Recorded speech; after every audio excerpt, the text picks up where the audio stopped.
Semua kita kena dampak dan tidak akan ada program-program yang bisa berjalan.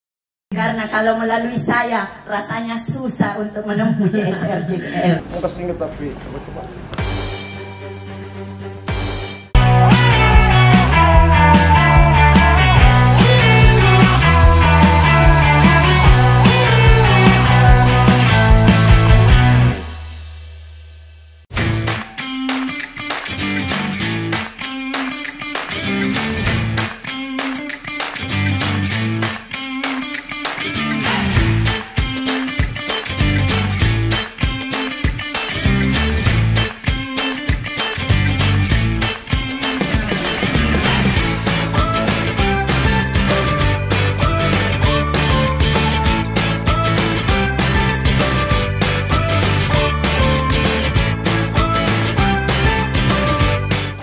Ya, Assalamualaikum warahmatullahi wabarakatuh.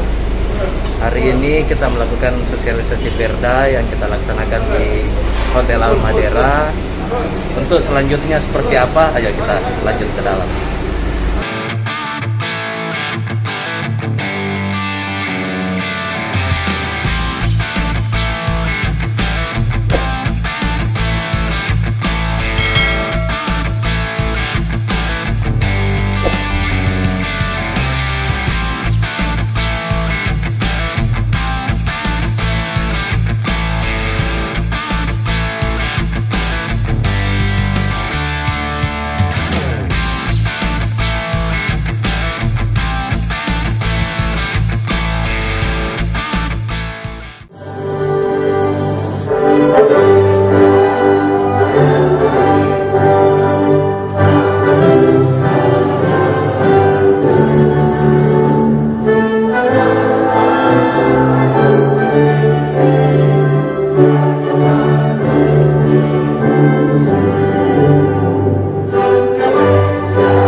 Kegiatan sosialisasi Perda kita hari ini, Perda nomor 2 tahun 2016 terkait tanggung jawab sosial dan lingkungan perusahaan. Kita berharap bahwa kegiatan Sosper ini bisa sekaligus menjadi ajang untuk bagaimana masyarakat Kota Makassar bisa menjadi penyambung lidah pemerintah Kota Makassar untuk menyebarluaskan produk hukum ini terkait bahwa apa tanggung jawab perusahaan terhadap lingkungan sekitarnya, sehingga di Perda ini kita mengupas tuntas bahwa setiap perusahaan yang ada di lingkungan itu bertanggung jawab kepada masyarakat di sekitarnya, baik itu untuk kegiatan-kegiatan keagamaan, kepemudaan, bahkan untuk menjaga kestabilan lingkungan sekitarnya, sehingga masyarakat Kota Makassar harus mengetahui bahwa ada peraturan daerah yang mengatur tentang ini, sehingga jika ada kelompok-kelompok atau organisasi, bahkan jika ada jalan lingkungan atau apapun yang ingin dibantu oleh perusahaan itu menggunakan dana CSR yang dulunya kita kenal sebagai CSR, maka warga sekitar harus menggunakan ini, karena jika tidak itu akan kembali menjadi kas perusahaan itu. Sehingga ayo kita gunakan atau kita awasi perusahaan-perusahaan di lingkungan sekitar kita, sehingga jika ada kebutuhan-kebutuhan silakan menyurat atau membuat proposal langsung ke pemerintah setempat, baik kelurahan atau kecamatan, untuk ditembuskan kepada perusahaan tersebut untuk bagaimana dana CSR-nya ini bisa digunakan untuk keperluan atau kegunaan di masyarakat sekitarnya. Bismillahirrahmanirrahim. Assalamualaikum warahmatullahi wabarakatuh. Waalaikumsalam warahmatullahi wabarakatuh. Ya, adapun yang ingin saya tanyakan tentang tanggung jawab sosial dan lingkungan perusahaan atau dengan nama lain dana CSR. Yang saya ingin tanyakan, Pak, bagaimanakah kalau masyarakat kita ini masyarakat umum untuk memperoleh dana CSR itu? Apakah melalui jalur pemerintah dulu ataukah kita langsung pada perusahaannya? Dan yang kedua, terkhusus untuk Bapak anggota Dewan yang terhormat, tidak apa-apa saya duduk dulu. Melalui kegiatan ini saya sampaikan, tolong Pak selaku perwakilan kami di DPR untuk turun juga meninjau masyarakat dampak-dampak yang diakibatkan dengan PPKM ini atau dengan COVID ini. Ya, terima kasih. Terima kasih. Assalamualaikum warahmatullahi wabarakatuh. Saya perkenalkan, nama saya Haja Rukia dari Kelurahan Maci Sombala, Kecamatan Tamalate. Yang saya ingin perkenalkan kepada Bapak bahwa kami ini ada lembaga lansia di Kelurahan Maci Sombala. Bapak Azhari Ilham SE sudah pernah berkunjung ke tempat saya. Alhamdulillah. Ada saya punya lansia yang bisa membuat abon ikan dan abon daging. Ya, itu yang pertama. Kemudian ada juga yang pembuat kerupuk. Barangkali Bapak anggota dewan bisa nanti melihat kalau berkunjung ke tempat saya lagi untuk yang kedua kalinya. Kemudian yang saya ingin pertanyakan, apakah mereka ini bisa dibantu dengan peralatan-peralatan yang menunjang mereka punya kegiatan? Iya. Jadi melalui sosialisasi pada hari ini, saya harapkan kepada Bapak anggota dewan yang terhormat, barangkali bisa memfasilitasi semua ini kepada CSR yang bersangkutan. Karena kalau melalui saya rasanya susah untuk menempuh CSR yang bersangkutan. Terima kasih. Assalamualaikum warahmatullahi wabarakatuh. Waalaikumsalam warahmatullahi wabarakatuh. Perkenalkan, nama saya Nurul Mufira dari Manuruk. Nah, apakah dukungan yang dilakukan hanya sekedar beasiswa saja, ataukah ada program lain yang dilakukan dengan memberikan bantuan berupa dalam penyelesaian studi untuk mengembangkan teknologi yang nantinya dapat digunakan di masyarakat? Usaha mikro, kecil, dan koperasi. Kedua, bina lingkungan dan sosial berbasis pemberdayaan. Ketiga, program langsung pada masyarakat. Seperti ini baru-baru kejadiannya saudara kita di Leping itu. Banyak yang masuk. Salah satunya beberapa itu perusahaan yang masuk itu yang program langsung ke masyarakat ya, karena dia tidak melalui program prioritasnya pemerintah dengan program yang di combine dengan perusahaan-perusahaan CSR ini. Jadi kalau umpama program langsung ke masyarakat itu tadi seperti ada kegiatan bencana kebakaran, jadi tidak butuh lagi minta programnya prioritasnya dari pemerintah dengan TSLP, mereka langsung membantu ke masyarakat ya. Tapi kalau di kelompok-kelompok nanti bisa nanti difasilitasi seperti Pak anggota Pak Ari nanti memfasilitasi ya. Pak, seperti tadi Bu lansia tadi tuh ada kelompok yang walaupun sudah lansia tapi masih punya potensi. Bikin kelompok yang disahkan sama Pak Lurah tuh. Iya, nanti melalui Pak Ari sebagai ketua dewan menjembatani Iya. Oh yayasan iya. Itu nanti kita minta keterangan dari kantor kelurahan sebagai pemerintah setempat untuk dimasukkan nanti proposalnya apa yang kita minta di situ. Umpama kita sementara ini sudah ada usaha abon usaha apa di situ ya. Apa kira-kira kita butuh mungkin alatnya untuk membuat abon kah?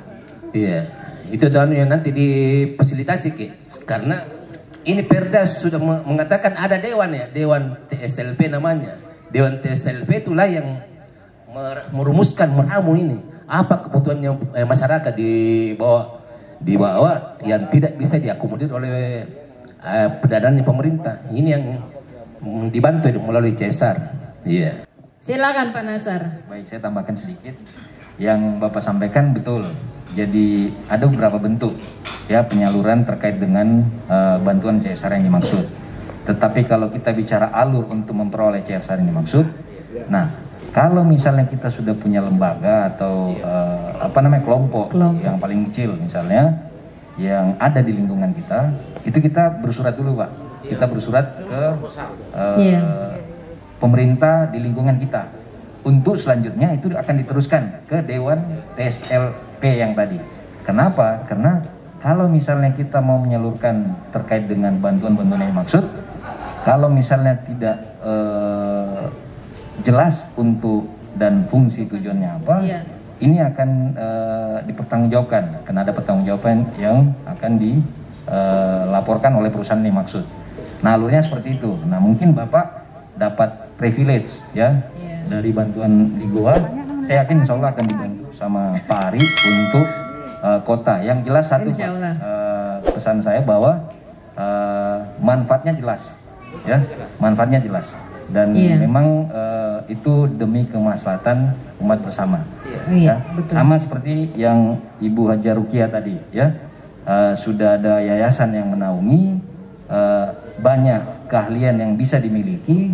Nah, alurnya seperti itu saja, Bu. Jadi terkadang juga kalau misalnya lembaga atau yayasan kita sudah punya dan itu sudah terdengar di publik, itu perusahaan-perusahaan bisa langsung turun sendiri, Bu. Seperti bank-bank sampah. Bank sampah itu banyak perusahaan yang melihat prospek ke depan daripada bank sampah, yang mana awalnya itu didirikan swadaya dari masyarakat itu sendiri, tanpa ada spesial pun bantuan dari pemerintah. Nah, tapi ketika itu jalan, lembaga-lembaga sudah jelas akan mendistribusikan dana CSR yang dimaksud untuk pengembangan bank sampah yang dimaksud. Ya. Sama yang terakhir, Ibu Nurul Magfira terkait dengan penyelesaian studi, ya, terkait dengan penyelesaian studi atau riset. Nah, tadi juga sudah sampaikan sama Pak Andi Iskandar bahwa untuk dana CSR ini itu tidak diperuntukkan untuk perorangan, kecuali beasiswa. Nah, terkait dengan yang ditanyakan tadi, sebaiknya mungkin itu bisa, semuanya bisa, sepanjang prosedurnya dipenuhi.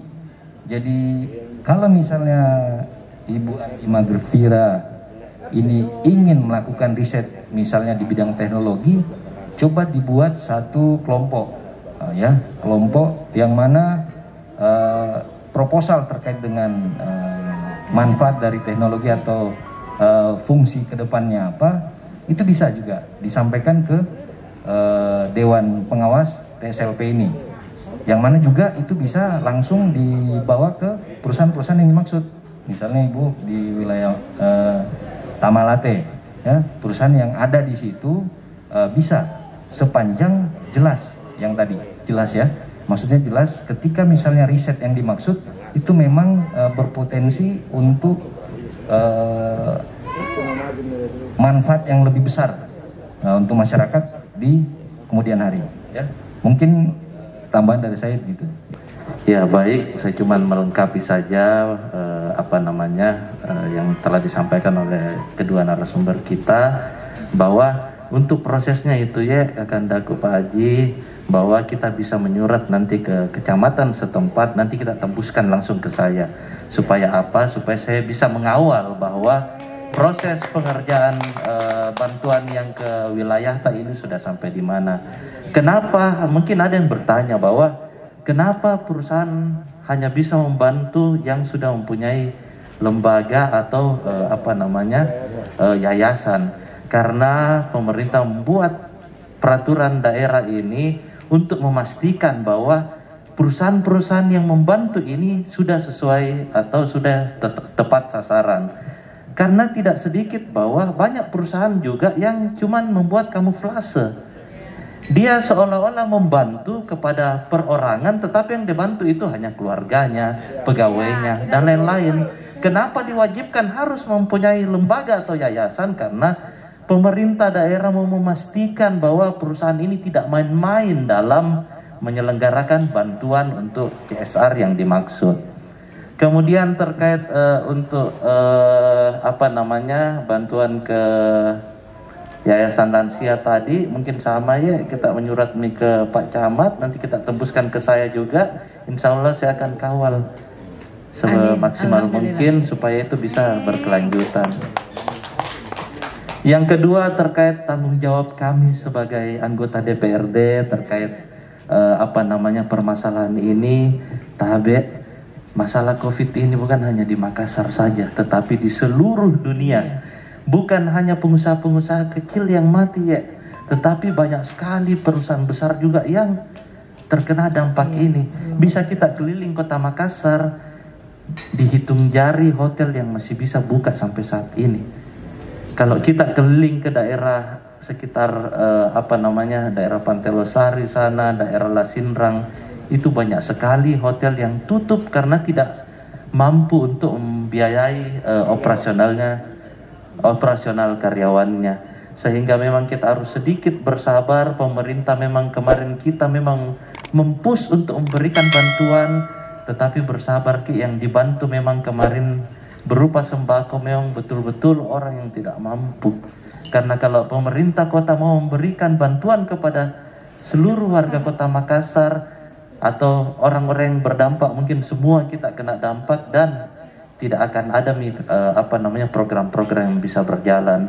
Sehingga saya memohon maaf, sampai saat ini kita masih harus bersabar karena pemerintah kota masih terfokus untuk bagaimana menyelesaikan vaksinasi untuk warga kota Makassar.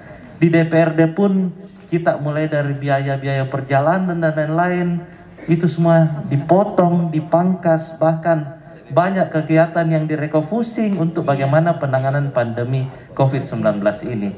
Makassar sekarang ini berada di zona kuning atau PPKM level 2. Kenapa bisa menurun secara drastis? Itu karena bantuan tak juga semua ya. Kita ini turun di level ini karena landasannya itu bahwa berapa persentase orang yang tervaksin di kota Makassar, itulah yang menjadi level berapa PPKM di kota Makassar. Sekarang kita di level 2. Insya Allah dalam dekat ini kita bisa memulai kehidupan new normal. Apa itu new normal? Bahwa kita sudah berkegiatan seperti biasa, tetapi sudah mulai mendisiplinkan diri dengan menjaga jarak, tetap pakai masker dan lain-lain. Sehingga tabe yang kita maksud tadi dengan usaha yang dibatasi-batasi itu sudah mulai bisa berjalan seperti normal. Mungkin begitu Kakandaku, harap bersabar Ki. Saya selalu menerima masukan-masukan atau mungkin ada yang kita selalu ingin pertanyakan. Saya selalu terbuka, nomor telepon kok bisa diakses oleh siapapun. Apa yang kita mau sharing-sharing atau apa yang saya bisa bantu Ki, selama itu masih dalam tupoksi saya itu selama saya masih bisa membantu, saya akan pasti bantu Ki. Karena itulah tugas dan tanggung jawab saya menjadi wakil tak semuanya. Mungkin itu Kakak, terima kasih. Iya.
Jangan lupa di like, subscribe, dan di share. Semoga bermanfaat.